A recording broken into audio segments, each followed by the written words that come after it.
Nah ini udah multing, ini yang satu kosong, yang satu lunak. Oh ini nih teman-teman nih. Ya. Jadi Lunak kita pindah ke air. wah lunak nih teman-teman. Jadi cangkangnya itu Bisa dimakan semua ini bisa dimakan nih teman-teman. Jadi Iya. seperti Daging gembur-gembur semua. ini ya. Iya. Wah, Nah, boleh ini pegang mas. Ini masih hidup. Nanti pindah ke air tawar. Ini saya sekarang berada di Kampung Kepiting yang ada di Desa Kutawaru, Kabupaten Cilacap nih teman-teman nih. Di sini ada wisata kuliner berupa kepiting ya. Ada kepiting keras dan kepiting lunak nih teman-teman nih. Nah ini saya penasaran sekali dengan kepiting lunak ya. Mungkin teman-teman juga penasaran nih teman-teman nih. Apa yang dinamakan dengan kepiting lunak ya?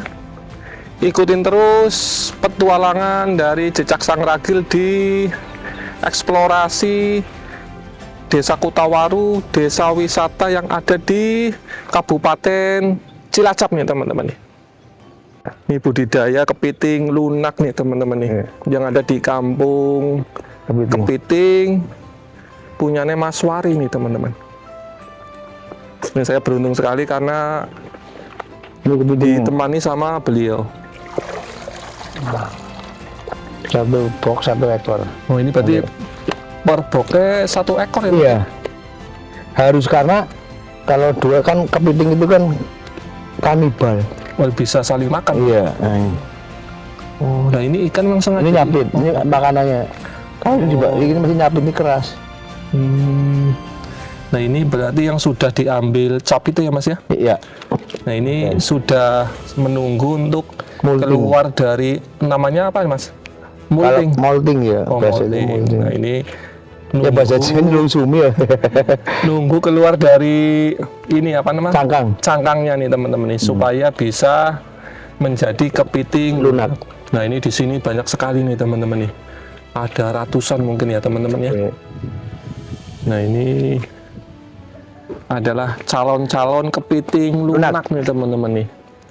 Nah ini kepiting lunak kalau misalkan nggak langsung diambil itu 1 hari sudah bisa keras lagi ya mas ya? Jadi ketika dia molting keluar dari cangkangnya, itu harus cepat-cepat kita ambil, karena kalau kita ambil, kalau kita nggak pindah ke air tawar, masih tetap di air payo, dia 1 jam akan mengeras kembali. Oh 1 jam lah, justru 1 jam sudah mengeras kembali.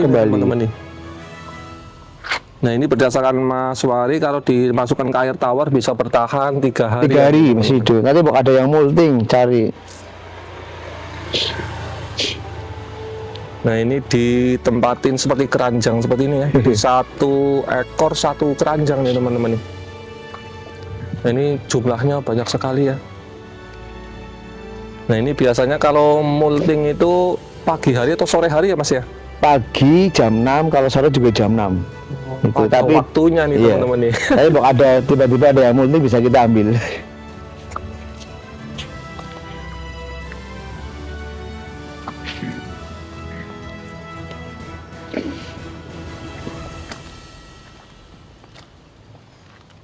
Rata-rata belum pada molting. Beliau Mas Wari itu sudah ahli dalam budidaya kepiting lunak ya, jadi tahu kapan untuk memanen kepiting lunak ini teman-teman. Jadi pagi jam 6, sore juga sekitar jam 6 ya teman-teman. Jangan sampai telat, karena telat 1 jam aja kalau di air payo seperti ini sudah langsung keras ya, nyapit lagi, jadi bisa nyapit nih teman-teman nih. Dan kalau sudah keras nyapit itu pasti sakit sekali. Nggak ada yang molting tuh.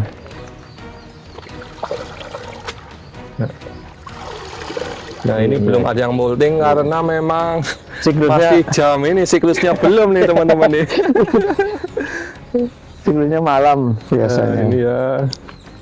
Ini jadi teman-teman tahu ya bahwa budidaya kepiting lunak ini seperti ini ya. Jadi diambil capitnya biar nantinya itu moltingnya cepat ya mas ya? Iya cepat. Sekitar 20 harian gitu? Iya 20 hari. Lahir kembali normal. Nah ini tempat budidaya dari kepiting lunak. Nah, itu pakan kepiting ada ikan-ikan nih Ya, teman-teman. ikan kecil. Jadi satu tempat itu satu ekor ya, karena kepiting ini kanibal ya, jadi bisa memakan temannya sendiri nih teman-teman. Nah, ini saya beruntung ditemani sama Mas Wari yang sudah ahli di bidang budidaya kepiting lunak.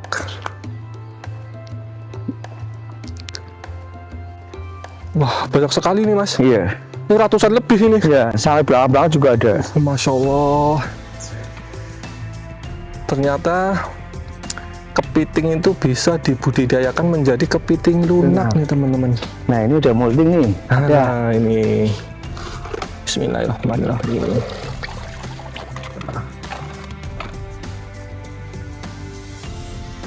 Tinggal baru atau udah lama. Nah, ini udah molting, ini yang satu kosong, yang satu lunak.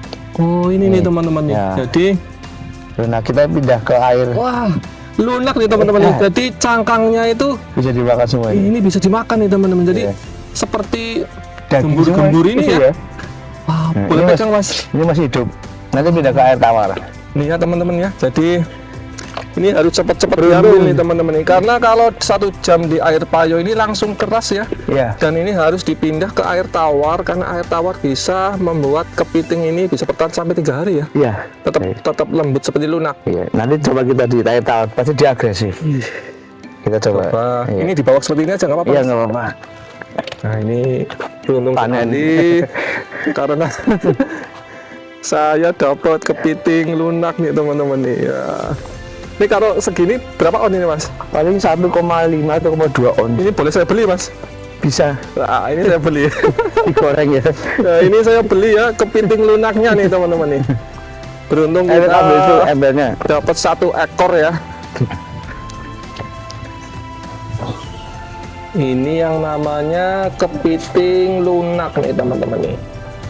Nah, ini berdasarkan penjelasan dari beliau Mas Wari, pemilik dari kampung kepiting yang ada di Kota Waru. Ini yang namanya baru molting ya Mas ya? Iya, baru Yang baru lahir keluar. kembali lah. Lahir kembali, keluar dari cangkang aslinya ya. Iya. Nah, ini Lengkap. masih lengkap ini ya. Nah, ini masih lembek sekali, lunak nih teman-teman nih. Dan ini kalau digoreng itu bisa dimakan semuanya ya. Nah, ini tadi saya juga merasakan masakan dari kampung kepiting. Ini rasanya kalau dibikin crispy itu wah, crispy sekali nih teman-teman nih. Nah, ini sudah mulai agresif ya Mas ya.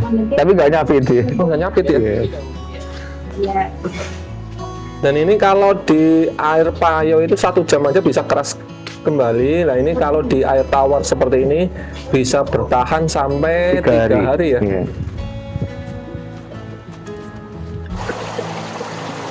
Nah, ini yang di depan saya ini galon-galon yang bekas ini buat apa ini Mas? Oh, jadi ini inovasi kita di kampung kepiting bahwa buat teman-teman ataupun pelanggan yang ada di sini apabila pengen budidaya kepiting di rumah yang jauh dari tambak air payo bisa menggunakan galon. Ini bisa di rumah-rumah, di garasi, pakai air biasa bisa, tinggal ditambahkan garam yodium karena untuk biar airnya payo. Kalau ini kan kita ambil dari tambak. Jadi ini bisa di luar tambak, baik di kota maupun di pegunungan, teman-teman bisa budidaya kepiting seperti ini. Cuma kalau misalkan air tawar dikasih Garam, air garam yang beriodium gitu. ya bisa. Tidak perlu jauh-jauh ke laut. Nah, ini kan jauh. Kalau kita kan dekat di laut. Kalau yang di gunung kota kan jauh dari laut. Itu takarannya gimana Mas? Jadi intinya yang penting air itu asin saja. Oh, yang penting asin, ya. Asin. Nanti biar kepiting itu bisa mencari oksigen, bisa hidup bertahan. Ini bisa digunakan untuk proses pemuntingan menjadi kepiting lunak, juga untuk pembesaran menjadi besar kepitingnya. Ini bisa di rumah, di dapur, bisa dibikin seperti ini. Berarti ini karena ini dari air payo tadi nggak usah dari tambak, air tambak berarti nggak usah dikasih garam ya. Iya. Tapi kalau misalkan saya yang memakai air tawar harus dikasih air garam yang beriodium. Iya. Oh, dan takarannya yang penting asin ya. Asin ya. Nah ini ada isinya semua, Mas? Tadi ada semua, cuma Ada ini baru semua. panen. Oh, ini baru dipanen nih, Baru panen teman-teman. itu pembersihan, nanti kita isi lagi. Oh, Iya. berarti ini baru dipanen dan nanti ini dalam Diisi tahap lagi. pembersihan nanti diisi lagi. Diisi kembali. Nah, Jadi ini, 1 galon 1 kepiting. ini dari Mas Wari, jadi kita tahu ya bahwa budidaya kepiting itu bisa dilakukan di mana aja nih teman-teman. Yang penting tahu caranya ya. Iya. Dengan galon bekas ini pun kita bisa ya. Yang penting airnya itu dikasih Garam. air garam. Nah ini takarannya yang penting asin nih Iya. teman-teman. Biar menunjang ekosistem kepiting untuk hidup ya. Iya, di habitat aslinya air payo. Nah ini beliau Mas Wari adalah owner dari kampung kepiting yang ada di Desa Kutawaru. Nah ini ya, ini penjelasan antara perbedaan kepiting jantan dan betina nih teman-teman. Nah ini beliau sudah melaksanakan atau menjalankan usahanya sudah 4 tahunan ya Mas ya? Iya, 4 tahun. Dan beliau sudah termasuk sukses nih teman-teman nih. Karena pelanggannya itu sudah dari berbagai daerah ya, bukan cuma dari Cilacap tok nih Iya. teman-teman nih. Termasuk saya dari Purbalingga nih teman-teman. Nah ini yang ditambak apa Mas? Kalau yang ditambak ini sementara kita budidaya bandeng. Oh bandeng. Ya, ikan bandeng. Oh, Ikan bandeng, ikan kakap dan kerapu. ikan kerapu. Ya, di sini khusus buat tamu-tamu yang ingin mancing, dia ambil ikan kakap, mau di yang fresh, langsung dimasak di dapur bisa. Oh, berarti nanti Mancing dulu, mancing dulu, Iya. nanti dimasak dibawa di ke dapur dapur, bisa. langsung Ya, dimasak. yang fresh. Ini untuk ikan kakap dan kerapu. Kakap dan ikan kerapu nih Iya. teman-teman nih. Air Jadi laut murni. teman-teman bisa mancing di sini. Setelah mancing bisa dibawa ke dapur, suruh dimasak. nih, Mas, Dimasak ya. bisa, diolah. Luar biasa nih teman-teman nih. Nah ini Mas Wari ya, ownernya dari kampung Kepiting. Iya. Nah ini kalau ini memang buat tenaga surya ya Mas ya? Iya, jadi segala aktivitas baik freezer maupun aerator untuk budidaya itu kita emang menggunakan panel surya karena di sini mendukung. Satu panas, tempatnya luas, kebetulan untuk operasional di kampung kepiting kita cukup dengan panel surya, nggak bayar pulsa.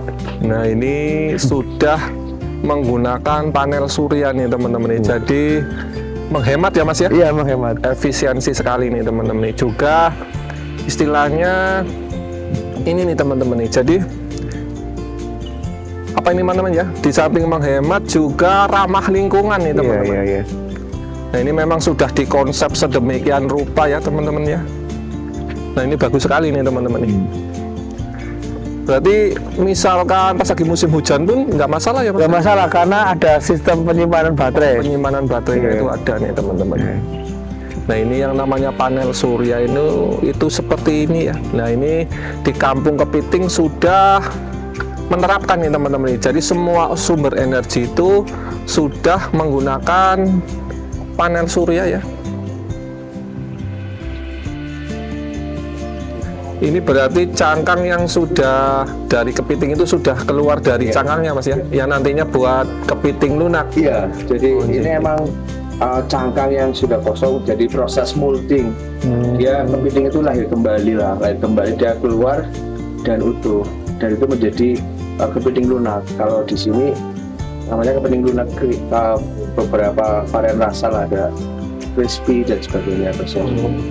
Jadi memang ketika sudah keluar dan utuh, itu bisa dimakan semuanya, secapit-capitnya, kakinya semuanya. Berarti lunak semuanya bisa dimakan ya Mas ya. Daging semua, karena dia daging baru semua. keluar. Jadi prosesnya di awal diambil capitnya itu ya, yang ininya Dilepas ini kakinya. dilepasin. Iya. Jadi proses pembuatan kepiting lunak atau molting ini ada 6 kaki kita lepas. Ya. Itu hanya untuk mempercepat dia molting atau lahir kembali dan utuh. Nah itu tadi proses ya, membuat kepiting lunak di sini nih teman-teman nih, yang ada di Kampung Kepiting yang ada di Desa Kutawaru. Nah ini beliau adalah ahlinya nih teman-teman nih. Beliau adalah owner dari Kampung Kepiting ya. Iya. Nah ini terima kasih sekali nih Mas sudah memberikan saya wawasan baru dan ilmu baru nih. Ya teman-teman juga mungkin jadi tahu ya bahwa proses pembuatan kepiting lunak itu seperti apa yang tadi disampaikan oleh Mas Waring gitu. Iya. Nah ini berterima kasih sekali beliau sudah menjelaskan prosesnya. Nah ini saya bersama Mas Wari mau ke itu ya sungai Mengelilingi mangrove, hutan mangrove. yang bisa mengelilingi hutan mangrove nih teman-teman nih. Habitat kepiting asli. Nah ini mangrove ini fungsinya juga buat mengurangi abrasi ya Mas ya. Iya. Nah ini di sini nih teman-teman. Nah, bisa pakai perahu itu. Ini Nah, bisa. ini udah laut. Nah ini ya.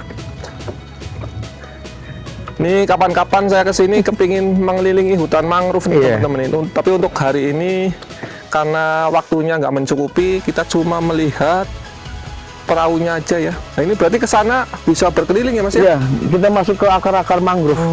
Sana masuk ke hutan mangrove. Terus di situ ada habitat mungkin bango. Itu murni total bango. Jadi kalau kita bisa habitat langsung bango di sini, ibaratnya dari sarangnya, anaknya, semua ribuan bango di sini. Nah ini kalau misalnya menggunakan ini ada ongkosnya Mas? Ada. Biasanya kita di sini untuk tamu-tamu yang nunggu menu makan itu 25.000 per orang. Per orang. Nah ini, Durasinya 45 menit kita mengelilingi hutan mangrove. nah ini kalau misalkan pakai ini berarti biasanya berapa orang Mas? 10 maksimal. 10. Berarti karena 45.000 berarti 450. 25.000. Oh, 25.000 berarti 250 Iya. nih. Oh iya. Jadi nanti mengelilingi Hutan mangrove, Segara mangrove, Anakan, terus Nusa Kambangan. oh Nusa Kambangan. Iya, pinggiran. Berapa sama. menit kira-kira Mas? Durasinya 45 menit. 45 menit. Iya. Kepingin juga nih teman-teman nih kapan-kapan saya kesini membawa anak dan istri untuk mengelilingi hutan mangrove nih teman-teman. Nah ini misalkan Mas, ada misalkan saya ini misalkan Mas saya ingin mengelilingi sana nanti dihitung aja 10 orang itu gimana? 10 orang. Misalkan Iya. saya cuma satu, lah itu kan berarti satu Oh orang. enggak, kalau misalnya 2 orang, 3 orang kita sesuaikan. Misalnya keluarga kita kan nggak harus 10.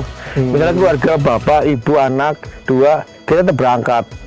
Nah itu Jadi nggak harus biasanya maksimal 10 enggak. Oh, iya. Untuk keluarga bisa, privasi bisa. Nah itu misalkan cuma 4 orang, 5 orang gimana?